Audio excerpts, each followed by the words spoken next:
everyone. I'd like to welcome you to the pilot episode of EMRC's Debunking Electricity Myths.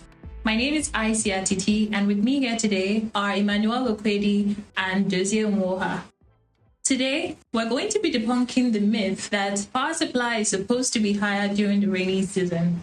So, Emmanuel, what do you think about this?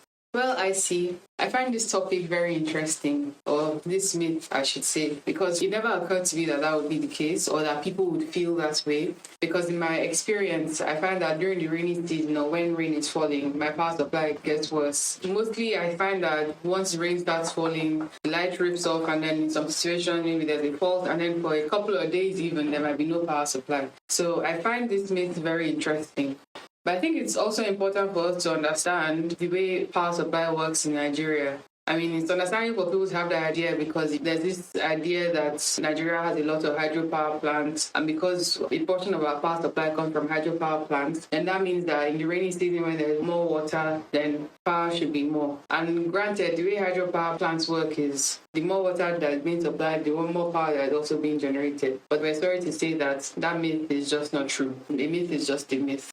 Okay, so Dozie, what would be your contribution to debunking this myth? Okay, just to kind of ride on what Emmanuel has said so far, I think it's important to note that, yes, more water does translate to more generation, but in the case of electricity generation plants, they do have installed capacities. So regardless of how much water that they get, there's a maximum amount of generation that they can produce. I'd probably like to use an example of your water bottle. It doesn't matter if you put it under the tap for 2 hours. If it's a 1 liter bottle, you're only going to get 1 liter of water. So I think there's a fundamental disconnect or misunderstanding as to why there should be more supply in the rainy season. And I think this is because people don't really understand how we get our electricity in Nigeria, at least our on-grid electricity. And by on-grid, I'm making reference to your grid supply that is majorly made up of non-renewable energy sources. When I say majorly made up, this is because hydros can be considered to be renewable energy.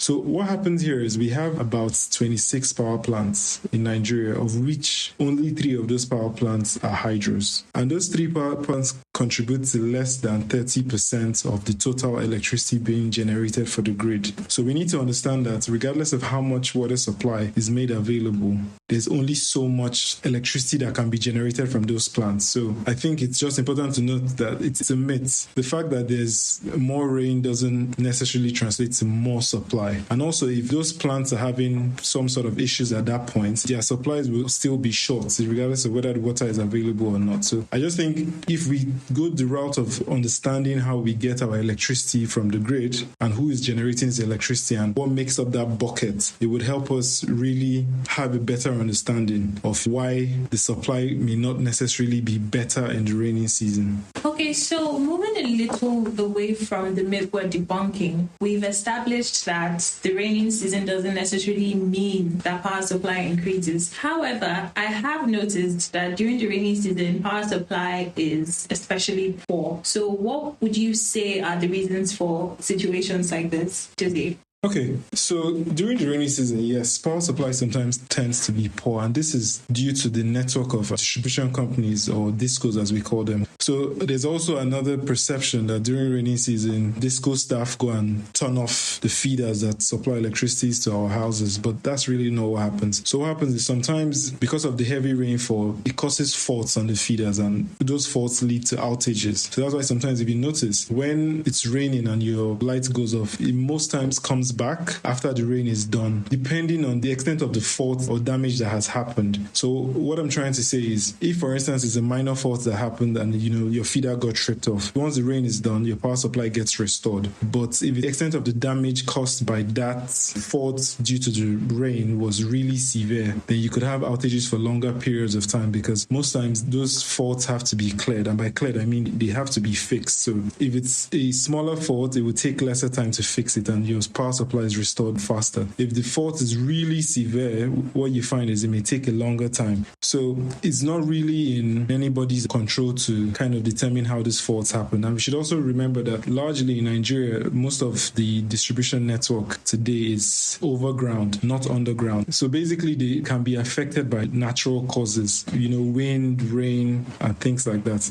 Okay, Emmanuel, do you have anything to add to what Dazia has said? Yeah, so just jumping off of what was said previously, I think it's also important for us to kind of look back and see how generation has been from a practical example. So last year in 2022, between Q1 and Q2, we found that in Q1, generation plants produced more power than they did in Q2. And this was largely because it was in the dry season and hydropower plants didn't have as much water, so they couldn't produce as much as they usually do. But what happened during the quarter as well was that the amount of power that couldn't be met by hydropower plants was sort of augmented by the gas power plant. Just to say again that our power plants aren't actually producing at full capacity right now. So even in a situation where in dry season we might find that hydropower plants aren't performing at full capacity, their supply can also be augmented by gas power plants. So we don't want any of our listeners to think that during dry season they are being cheated, or during dry season they are not getting as much power as they should ideally. I think Nigeria right now on average produces about 4,500 megawatts per day. So that's the annual average. I mean, sometimes you might get below average, obviously, because of faults in transmission or faults in generation plants, things like that. But ultimately, the supply from hydropower plants can always be covered up by the gas power plants, because again, of the 26 power plants in operation, only 3 of them are hydropower plants. So most of your power supply is coming from gas power plants. What people should be concerned about maybe is gas supply, not necessarily water supply.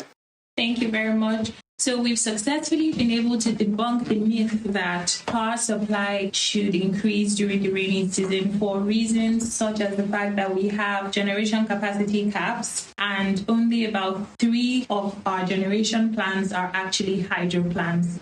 So I hope this has been able to inform you and that you will be a listener on our next episode of Debunking Electricity Myths. Thank you and goodbye.